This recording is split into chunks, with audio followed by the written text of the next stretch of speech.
Hi, I'm Sam Erwin with Indiana Berry and Plant Company, and at Indiana Berry and Plant Company, we grow millions of plants a year to sell to people for their backyards and their homes, and also for their farms. And we grow plants in lots of different ways, but we grow mostly berry plants and plants like rhubarb, asparagus, blueberries, strawberries, raspberries, black currants, gooseberries.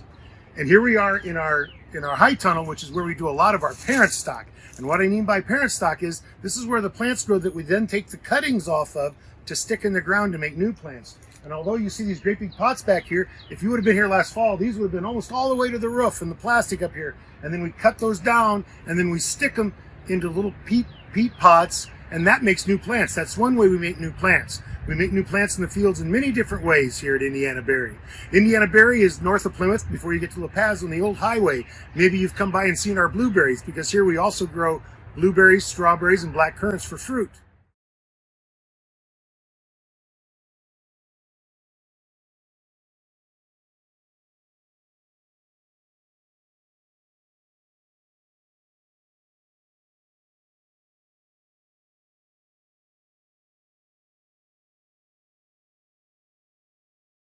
Hi, at Indiana Berry, we are a plant nursery, and we grow millions of new baby plants a year here to sell to people for their gardens and their farms. And one of the ways we produce it, especially in this greenhouse, is we do what we call stick cuttings, which means you take a piece of a plant, a stick of a plant in the winter when it's completely dormant, and then we come out here and we stick the plant into these peat trays, and then the plant puts out these roots. So this is going to be a plant that we'll have for sale next year. And all we did was we stuck this little stick into the peat and did it. Now you can do this, you can try this if you want, with your mom and dad's permission and help. You can cut a stick of something and stick it in the ground, see if you can get it to grow roots like this. Lots of plants can do this very well.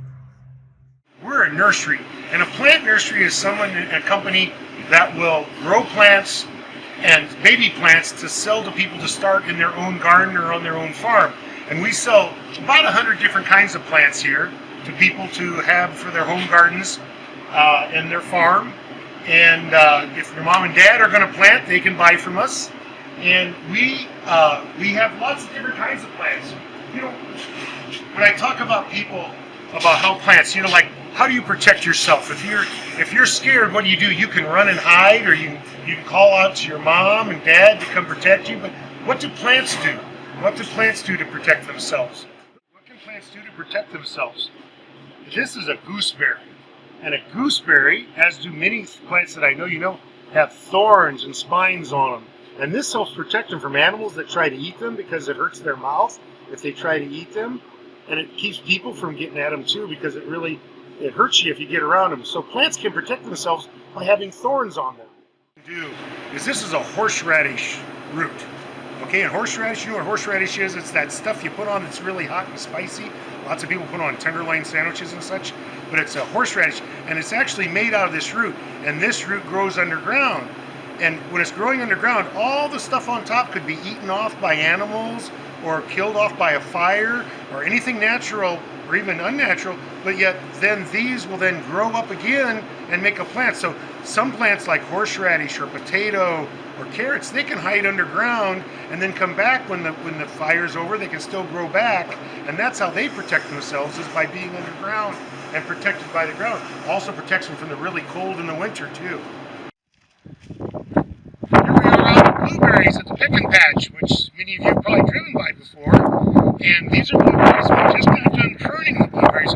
Pruning is really important when you grow fruit, and for lots of plants, because you can get better fruit by cutting the bush and getting younger, good wood that will produce better quality berries. So pruning is really, really important. You can see all this that was cut out of the bushes, and then we'll chop all this up and work it back into the soil, so it'll be very natural.